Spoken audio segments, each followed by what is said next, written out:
Indian super ലീഗിന്റെ ചരിത്രത്തിൽ തന്നെ ഏറ്റവും വിവാദമായ മത്സരത്തിനാണ് 2023 മാർച്ച് 3 ബംഗളൂരുവിലെ ശ്രീകണ്ഠീരവ സ്റ്റേഡിയം സാക്ഷ്യം വഹിച്ചത്.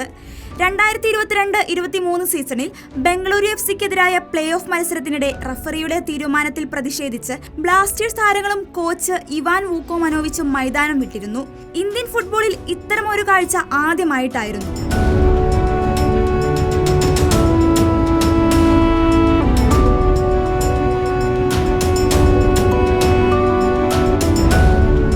ബംഗളൂരു ക്യാപ്റ്റൻ സുനിൽ ഛേത്രി ബ്ലാസ്റ്റേഴ്സ് താരങ്ങൾ തയ്യാറാകുന്നതിന് മുൻപ് ഫ്രീ കിക്ക് എടുത്തതായിരുന്നു ഈ വിവാദത്തിന് കാരണം. ഛേത്രിയുടെ കിക്ക് ഗോളായി മാറിയിരുന്നു.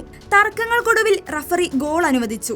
വിവാദ ഗോൾ അനുവദിച്ച റഫറിങ്ങിനെതിരെ പ്രതിഷേധിച്ചാണ് മത്സരം പാതി വഴിയിൽ അവസാനിപ്പിച്ച് പരിശീലകൻ ഇവാൻ വൂക്കോമനോവിച്ചും താരങ്ങളും മൈതാനം വിട്ടത്. പ്ലേ ഓഫിനിടെ ഇറങ്ങിപ്പോന്ന സംഭവത്തിൽ ഓൾ ഇന്ത്യ ഫുട്ബോൾ ഫെഡറേഷൻ 4 കോടി രൂപ ബ്ലാസ്റ്റേഴ്സിന് പിഴയായി ചുമത്തിയിരുന്നു. ഇവാന് 10 മത്സരങ്ങളിൽ നിന്ന് വിലക്കും 5 ലക്ഷം രൂപ പിഴയും വിധിച്ചു.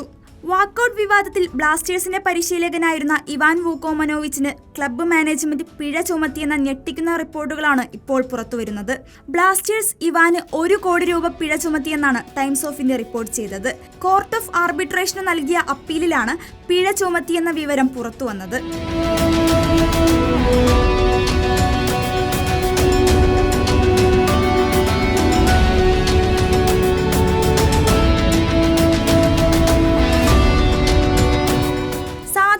ക്ലബിനെതിരെ ചുമത്തപ്പെടുന്ന പിഴ ഉടമകളാണ് അടയ്ക്കേണ്ടത്.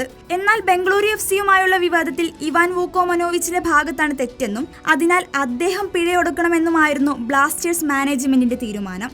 ഇതേ തുടർന്നാണ് ഇവാന് 1 കോടി രൂപ പിഴയൊടുക്കേണ്ടി വന്നതെന്നാണ് റിപ്പോർട്ടുകൾ.